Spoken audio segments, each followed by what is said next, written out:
Hello everybody, in today's video I will show you how to insert section breaks on your document in Microsoft Office Word.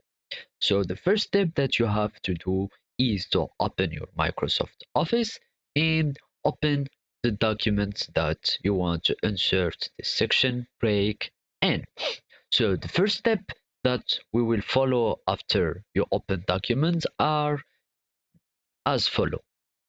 So all you have to do is to go to the insert tab and the layout tab, and you will find here in the page setup you will find a button called breaks.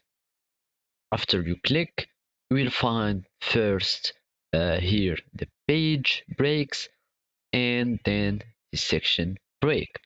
Well, there are different section breaks here. For example, this one, if I insert a section from here, it will go to the next page. As you can see, the section here is inserting a new page. To show you the section and to make them visible, all you have is to go home, and here in the paragraph section you will find the show and hide symbol. Click on it, and as you can see, here is our section break.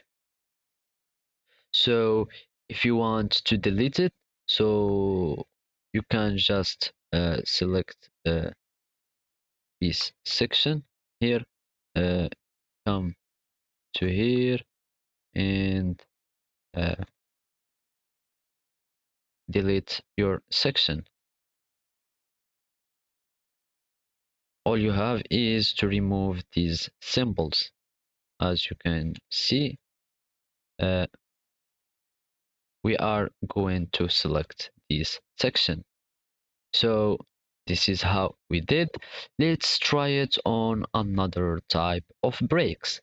For example, let's try this continuous break that doesn't uh, make insert a new page, but only to make new sections. It is like uh, the new line option. So this is how you insert sections. Thank you for watching and goodbye.